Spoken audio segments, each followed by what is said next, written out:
আসসালামু আলাইকুম বন্ধুরা, আমার বাংলা ইউটিউব চ্যানেল মাই থিঙ্কের পক্ষ থেকে সবাইকে জানাচ্ছি রমজানের মোবারকবাদ।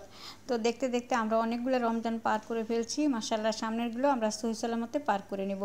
তো আজকে হচ্ছে আপনাদের জন্য আনারসের জুস বা আনারসের শরবত। তো আমি এখানে আনারসগুলোকে কিউব করে কেটে নিচ্ছি।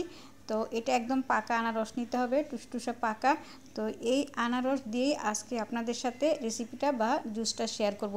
তো এগুলাকে এখন আবার আমি কুচি কুচি করে কেটে নেব। এই কিউব করা আনারসগুলোকে আবার আমি কুচি কুচি করে ছোট ছোট টুকরা করে কেটে নেব।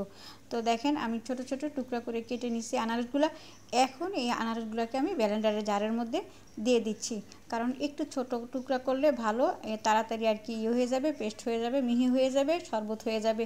একটু বড় থাকলে সময় লাগবে। এখন যেহেতু রমজান মাস, সময় একটু শর্ট, সেজন্য একটু তাড়াতাড়ি ঝটপট কাজ করাই ভালো। তো এর মধ্যে দিয়ে দিচ্ছি আমি পুদিনা পাতা এবং বিট লবণ। পুদিনা পাতা পরিমাণ মতো দিতে হবে এবং বিট লবণও স্বাদ মতো দিতে হবে, কারণ আজকের জুসটা, আনারসের জুসটা হচ্ছে পুদিনা পাতা দিয়েই। আর সাথে দিচ্ছি একটা কাঁচামরিচ দিচ্ছি। এটা অপশনাল, আপনি চাইলে দিতে পারেন, না চাইলে না। তবে কাঁচামরিচটা দিলে আমার কাছে মনে হয় যে স্বাদটা আরও বেশি দ্বিগুণ হয়ে গেছে, সেই জন্য আমি দিছি। তো আপনার মন চাইলে দিবেন, না চাইলে দিবেন না। এটা কোনো মানে না যে বাধ্যতা না, দিতেই হবে। তো এবার দিয়ে দিব আমি চিনি। তো এই চিনিটা বাধ্যতা, চিনি অবশ্যই দিতে হবে। তো আমি দিয়ে দিলাম 1 টেবিল চামচ। তো এখন যেহেতু রমজান মাস, একটু মিষ্টি বেশি না হলে ভালো লাগে না শরবত, 2 টেবিল চামচ দিলাম। আর যাদের ডায়াবেটিস আছে তারা তো একটু কমাই খাবেন, 3 টেবিল চামচ। 3 টেবিল চামচ দিয়ে দিলাম 4 টেবিল চামচ। তো দেখেন এবার কতগুলো চিনি দিছি, কারণ এটা তো যখন ইফতারির সময় খাবো তখন তো এটা পুরো ঠান্ডা করে খেতে হবে, আর ঠান্ডা জিনিস একটু মিষ্টি না হলে ভালো লাগে না। তো আমি দিয়ে দিলাম 1 মগ পানি। তো এই জন্য চিনির পরিমাপটা একটু বেশি করে দিয়ে দিলাম। আর যদি আপনি মিষ্টি একদমই খাইতে সমস্যা হয় তাহলে মিষ্টি একটু কমায় দিবেন, সমস্যা নাই। তো আমার ব্যালেন্স করা হয়ে গেছে।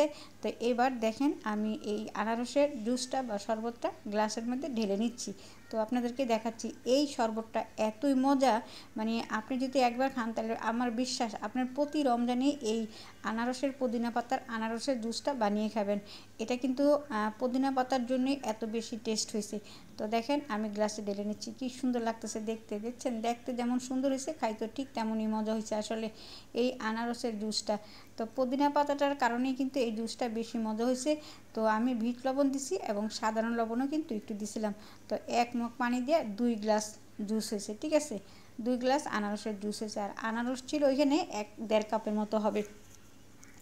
তো আজকের এই রেসিপিটি বা জুসটি যদি আপনাদের ভালো লাগে অবশ্যই একটা লাইক, কমেন্ট, শেয়ার করবেন। তো এবার দিয়ে দিচ্ছি উপরে ডেকোরেশনের জন্য একটু পুদিনা পাতা।